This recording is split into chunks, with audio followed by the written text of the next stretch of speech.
You're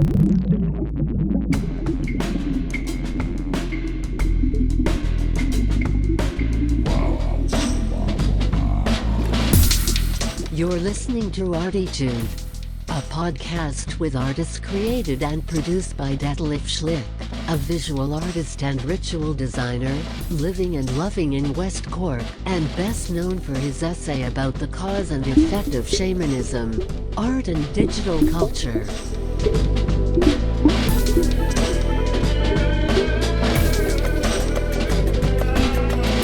Working in the field of performance, photography, painting, sound, installations, and film, he will dive and discover with us and a weekly creative guest into the unknown and exciting deep ocean of the creative mind. This is Detlef Schlich, and today we dive into the deep and unknown, exciting ocean of the creative mind, together with not the Godfather of Californian punk rock. It's the legend of California punk rock, Cliff Roman. Hi, Cliff. Hi, good morning. It's great to have you here as well now already for the second episode.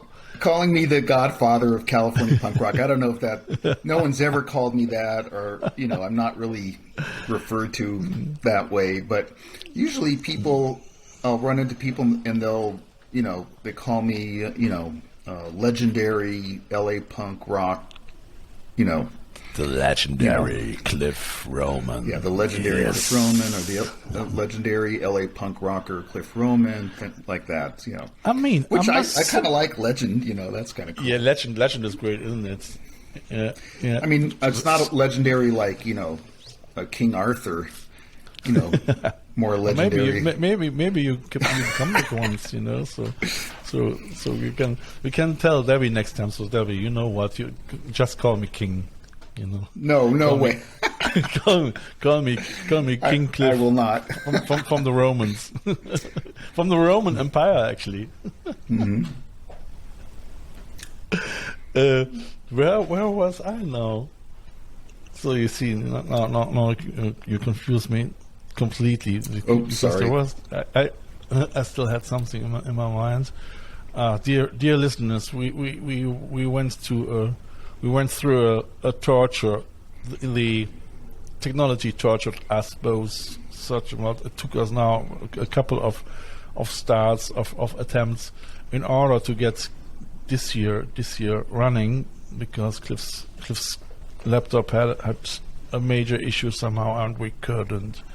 It was frozen. We already recorded this talk. My laptop is old and slow, like me. You're in great form, man. I think. Thank you. It's cool, and that's dear people, and that's the reason why. Why is because creativity keeps your somehow, I mean, sane or insane. It depends what you're gonna do, but I think that doesn't. Sometimes it's a little insane, yeah. Yeah, a little bit insane is good as well, So. This is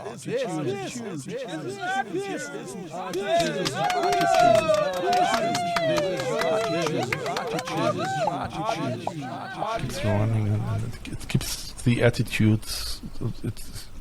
For being part of for having somehow a senseful life, even if you do things which without sense, But yeah, it's great. It's cool.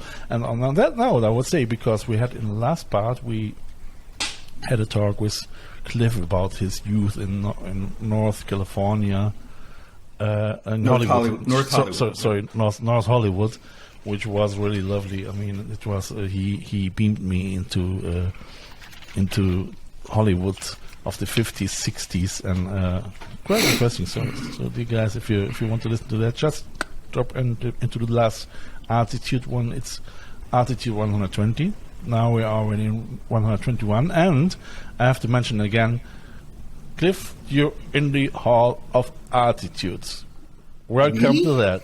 Yeah, you. Wow. Because I'm honored. Yes, because I thought, oh man, this man is still not in the Hall of Fame and in the Hall of Rock and Roll, so at least you get. That'll never happen. Well, you never know. Huh? Maybe in the Punk Rock Hall of Fame, I mean, I don't know. I mean, that's the Hall of ArTEEtude. Consider the Hall of ArTEEtude as well a punk rock Hall of Fame. Oh, because, cool! All right. I had already another punk rocker from here in earlier episodes. So, and if you, dear listeners, fancy actually having an Irish coffee or a Californian whiskey with Cliff and myself, then you can go to www.ArTEEtude.com, because there are all the mugs. And Cliff and myself, we are. You can buy this Hall of ArTEEtude mugs, and we are on it. Sounds lovely. Cup of tea. Yeah, no, it's great. I mean, I still have to work on that a little bit, but yeah, cool. An Irish coffee. Yeah, that sounds good too. I can't drink it now because then I'm just. I'm stumbling too much with my voice, with my pronunciations. I would say this episode we're gonna go and we will speak about Cliff's start thing as at the art college in California, and we're gonna speak about his time with the Weirdos, how he came into that, and in between he will as well. We can listen a little bit to a couple of songs from him playing live, just the beginnings. So yeah, stay here. We will have a lot of fun. Cliff, I would say we start just as actually we finished last time. Then as you became a student of the art school. So when was that? That was in 1972. So I was 18 then, and I was admitted into California Institute of the Arts, Cal Arts, out not far from where I was living in North Hollywood. It was just maybe a short drive, just in an area north of Los Angeles. It's actually part of Los Angeles called, it's in Newhall, California, or Valencia. I could never figure it out. But,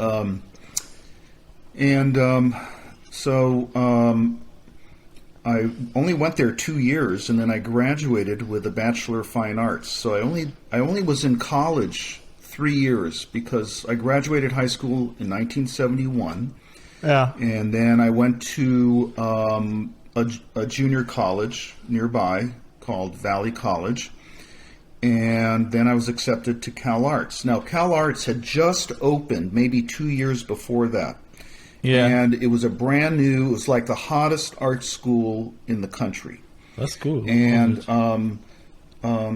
it was attracting all the top teachers and artists, and it wasn't only a school for art. It had a music school, which I was very interested in. Yeah. And it had a school of drama, and it had a dance school, and a design school. Wow. And, so it was a little bit like the Bauhaus from California. Yeah. And it was it's still there. I mean, it's a beautiful, beautifully designed school. And so how many students could fit in? I think at the time it was just a couple of thousand students, maybe, or less. Wow, but that's it was small. just for art. Yeah. And wow. it's much bigger now. It's very different now. It's more of a corporate thing. And we didn't even have grades, like a normal college. We didn't have grades. We had what was called an exit vita. So you would take a course, and then the instructor would write a brief paragraph or two about what you learned and what you accomplished. And so no one got A, B, C, D, or fail. It was just, that was quite different. I don't know, maybe they modeled it after another school somewhere in the United States or several other schools that were trying that out. So you didn't at have the to write time. thesis or written stuff or so? I didn't have to what? To write a thesis. I didn't really have to write a thesis, but I did have to write a paper on an artist, and mine was on Francis Picabia. He was my favorite artist. Francis Picabia was a surrealist and a Dadaist, and I was quite interested. Educate me. I don't know him in actually. his art. Yeah. So he was Dadaist. Yeah. Okay. Francis Picabia, and he did. He wasn't. He was a painter, but he wasn't. He was a very avant-garde artist, and he didn't have any sort of. He did paintings, but he didn't have a style. It seemed like every few paintings he was sort of experimenting with a different sort of concept. And one of them was just machines. Everything looked like machine parts. And then he did a series of these beautiful paintings where they're just layers of sort of transparent images, just layered. I happened to see an exhibit at the Getty a few years ago of those paintings, and they were pretty remarkable. And my time at Cal Arts was just amazing. One of my instructors was John Baldessari. We had very small classes. The thing then was concept art, conceptual art, minimalism. There was an interesting group of students there. There were a wide range of ages. Some of the students were older. They were there getting their masters. I met some interesting characters there. I met Paul Rubens, who became Pee Wee Herman. We were classmates there. He made movies, had a TV show, he was a comedian, an actor. Paul Rubens, Pee Wee Herman. And one of my classmates was David Sally, who's a very, sought after, major painter and artist, and others as well. One of my teachers was the sculptor Linda Benglis. There was also Alan Capro was there, who in the 60s did the happenings, the photographer. I did some interesting artwork there.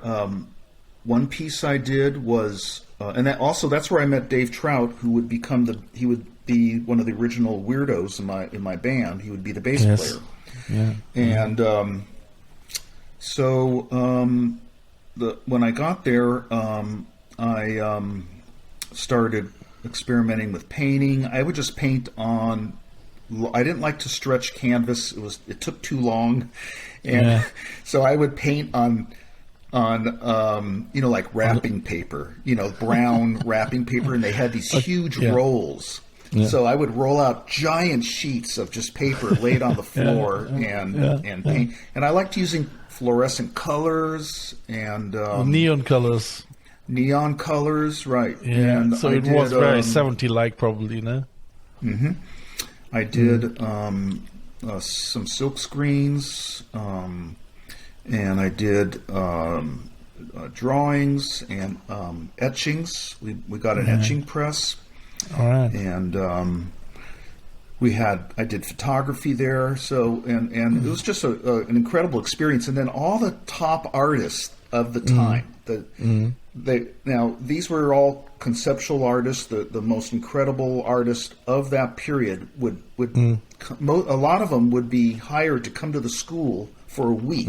So they would do a residency, and every week there would be a different artist there, and we would sit with this person in small groups, and we would look at slides of their art and ask them questions, and we'd get to hang out with them, like at lunch. We'd all go up to the cafeteria and have lunch together, and Nice. Yeah, it was really incredible, and It sounds really like a lovely time. I mean, I think it was. It's always lovely, isn't it? And then I took a film class there. One day, the guest of the film class was Nicholas Ray, the great director, directed Rebel Without a Cause with James Dean. Right. We got to talk to him and ask him questions and watch a couple of his films. It's very inspiring, isn't it? Yeah, it was really inspiring. Yeah, it was very inspiring. There's just ideas like going all over the place. I can imagine that. I mean, especially Hollywood was next door, no? So they really there was a Hollywood connection because it was the school was connected with the Disney family. Disney family, right? And it was actually Walt Disney's idea, and then to have a school and then train. They had a school of animation there with Jules Engel, one of the great animators of all time. Yeah, and he was incredible. So they recruited a lot of people, probably from your school. Yeah, and on the musical end, they had Ravi Shankar was on the faculty, and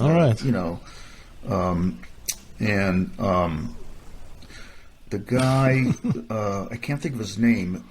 He did like the soundtrack to Mission Impossible, if you remember that. Yeah, his name was Lalo Schifrin. He ran the music school. So it was, really a I love pretty the soundtrack. amazing place. Actually, I love the soundtrack. I think it's one of the best soundtracks who really tells you already what's about in the movie, in the film, And so I just want to tell you two of the things I did there. I decided to. There was a little studio where we could sign up and do an exhibit, right?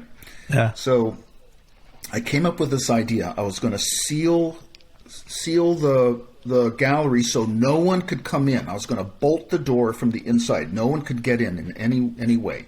I was going to lock myself inside the gallery with my friend David Trout, and we were going to cut a window in the wall so people could look and see what we were doing inside the gallery. It was a small room. And so Dave and I go down to the gallery to cut a window in the wall, and we're going to put a sheet of plexiglass over it. Yeah. Well, we get down there, and there's already a window cut into the wall. It just had a board nailed over it that we never noticed. So we remove the board, and we have our window, and we get a sheet of plexiglass. We, attach it to the wall on the inside, and then we seal it with tape. There's some air vents in the ceiling, so we carefully seal the air vents, because what I'm going to do is I'm going to fog the room. A friend of mine who was a chemist said if you get a hairdryer and some hydrochloric acid and ammonia hydroxide, I can make a little fog machine for you, just like they do in the movies. I set it up. I have my mom's hairdryer, her pink Sunbeam hairdryer, and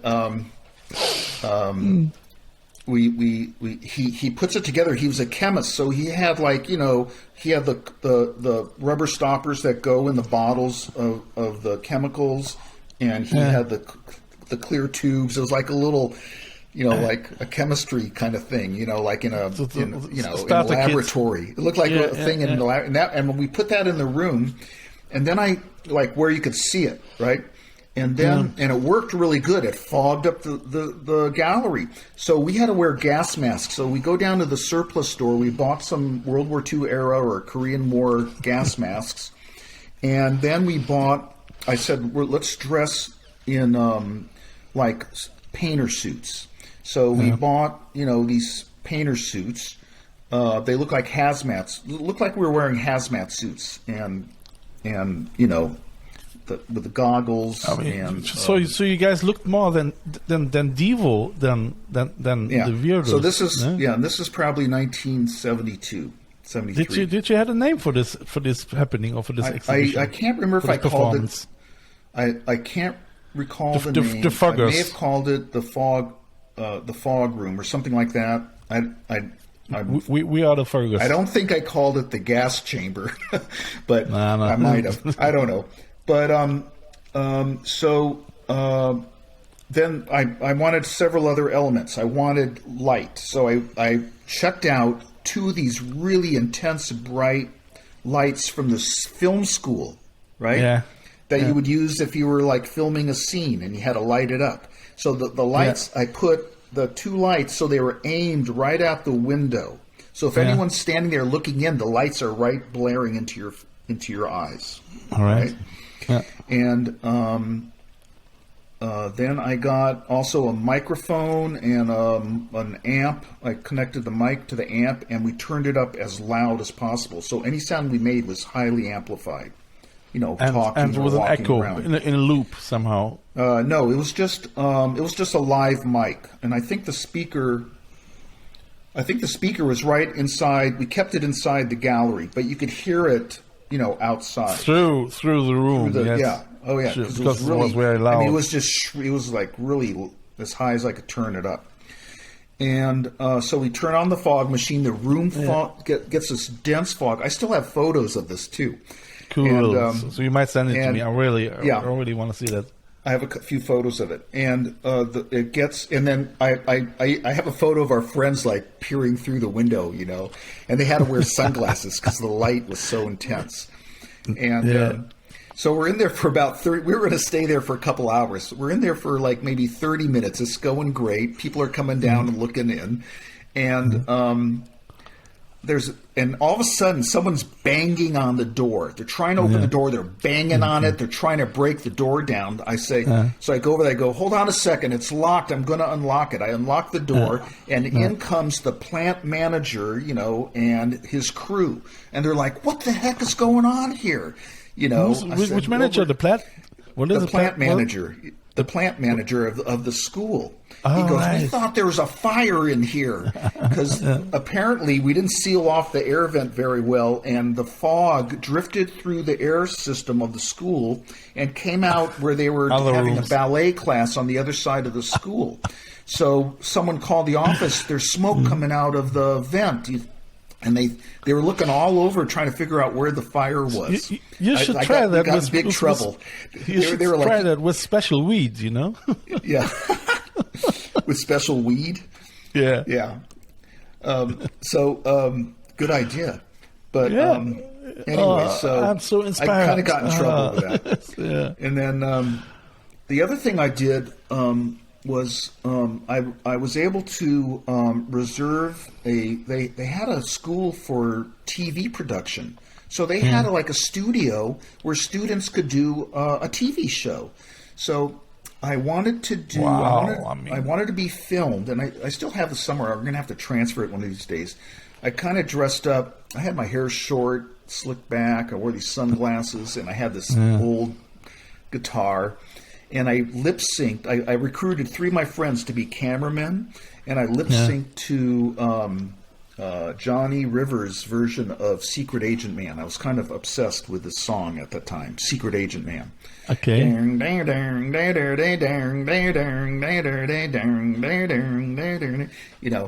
so I sort of lip-synced and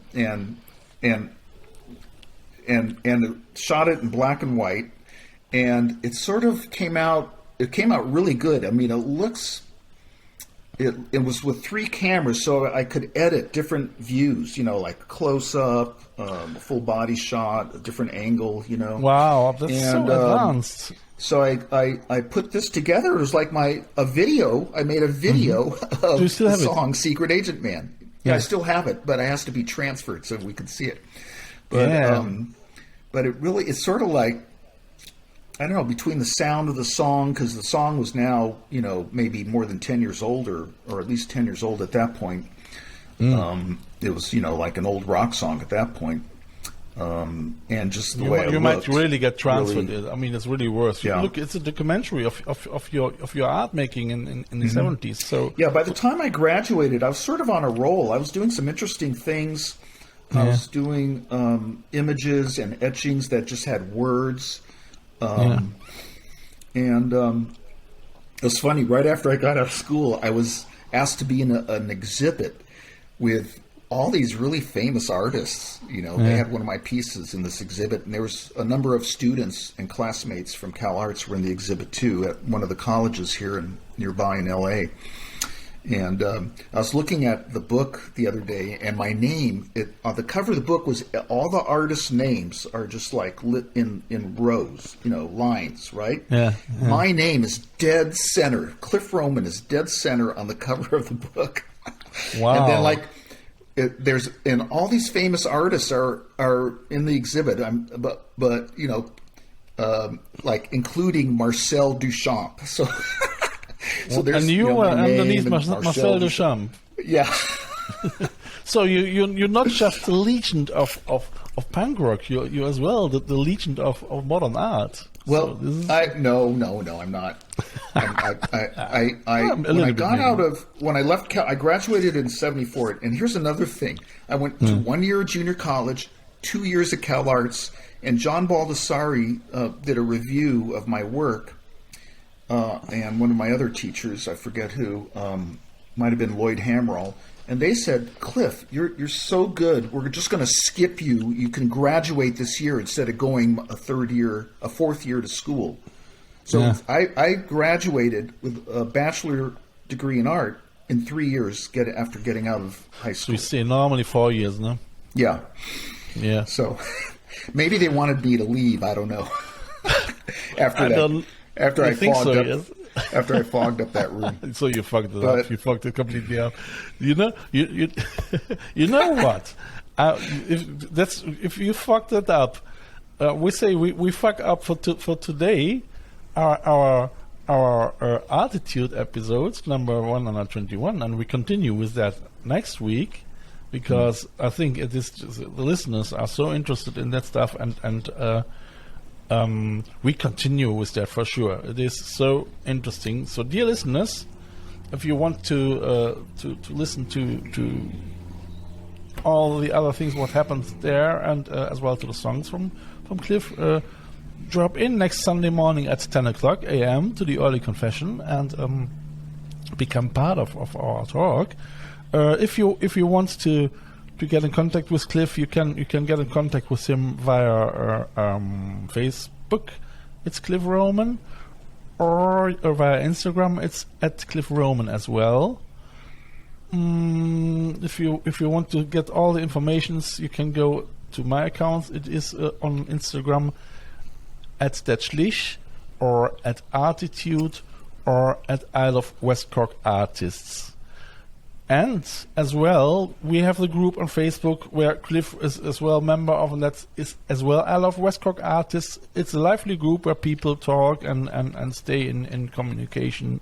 And there you can get all the news information about ArTEEtude, the podcast, as well our podcast. I'm a West Cork artist, but I'm way west. Yeah. I'm several thousand miles west. Yeah. Actually, in California. No, I'm not a West Cork artist, but I'm west somehow. of Cork. I mean, it's actually another thing that happened. I met some really, including David Trout, who Dave and I became really good friends. You know what? We're gonna speak about that in the next part. Okay. So, dear listeners, I would say see you next Sunday at 10 a.m. Bye. You have listened to ArTEEtude, West Cork's first art, fashion, and design podcast. ArTEEtude, never so close again. That was too close. Now what?